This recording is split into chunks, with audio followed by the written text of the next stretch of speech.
Oh, man. This is one of the funniest articles I've read in quite a while. I guess The Economist also has a culture magazine called 1843. Probably the year they still wish it was. Absolute weenie of a dude named Adrian Wooldridge, who just like...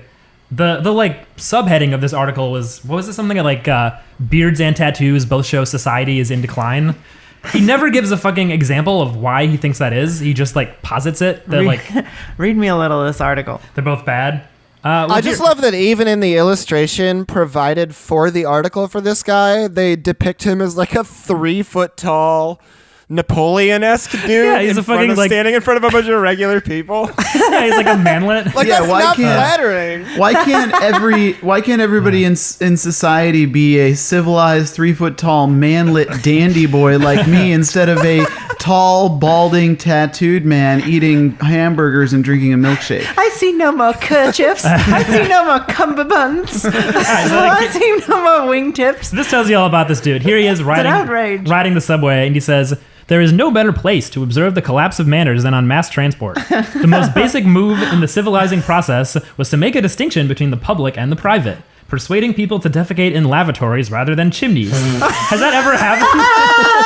I hate when somebody takes a shit down my chimney. That feel when a poor poops in your chimney yet again. How does this... foiled yet again. This dude just falls for staged viral videos on the internet and then thinks they're real. Oh, man. Yeah, this guy's nuts. How does this fucking, like, posh bitch not know what a chamber pot is? Yeah, I don't know. He thought people shat in chimneys? Oh, is that? Yeah, maybe that's what he means, a chamber pot. Okay. Rather than chimneys, and eat at regular times in designated places, not whenever or wherever the mood took them. Yet today's city streets reek of urine and train smell of fast food. Yo, dude. Yo, dude. Today's city streets definitely worse than London during the fucking plague. Have you been outside? There's all these people trying to sell you their mixtape. Yet today's city streets reek of urine and train smell of fast food. I recently had the misfortune to sit next to a quivering man mountain. Oh, man. A man mountain? A quivering man mountain. It's quite a turn of phrase. And a little bit of like sexual pathology going on under there, I think. Yeah. He wants to fuck this guy. His member was showing. My breath caught in my chest and I clenched my satchel. I recently had the misfortune to sit next to a quivering man mountain on a train who proceeded to slurp a Coke, demolish a Big Mac, munch fries, and spill ketchup onto his beard while giggling at a film on his supersized iPad. Fuck yeah. His only concession to the fact that he wasn't in his own sitting room was to wear headphones. Fucking sitting room? Like, what are you talking about? He wasn't in his parlor with his father and daughter. Watching a quite nice film. Overnight flights are worse. I've never witnessed anybody urinating on the back of an airline seat, as apparently happened on a Frontier Airlines plane this May.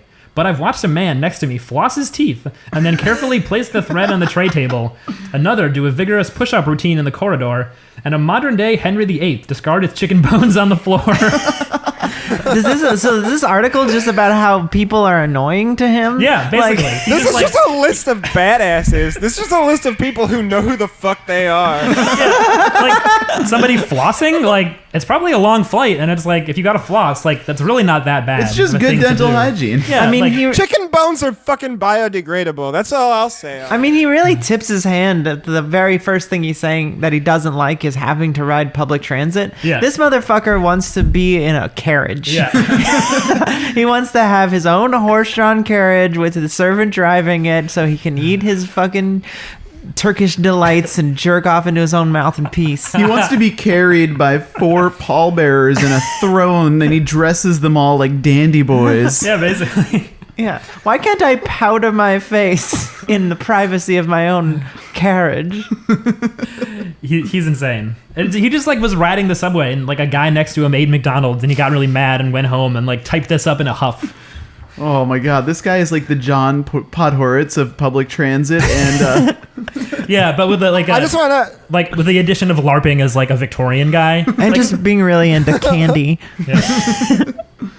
I just want to address at the end of the article, he says, I don't think I'll ever give in to the fashion for beards and tattoos. Literally his only nod to the thing that shows up as the tagline. Yeah, that's the lead. The article.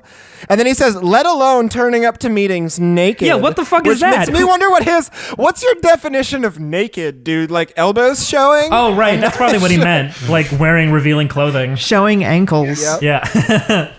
That thing that's not even a real thing that happened in the Victorian era, but just like... Yeah, he probably like slides into dudes' DMs and is like, "Hey, send ankles."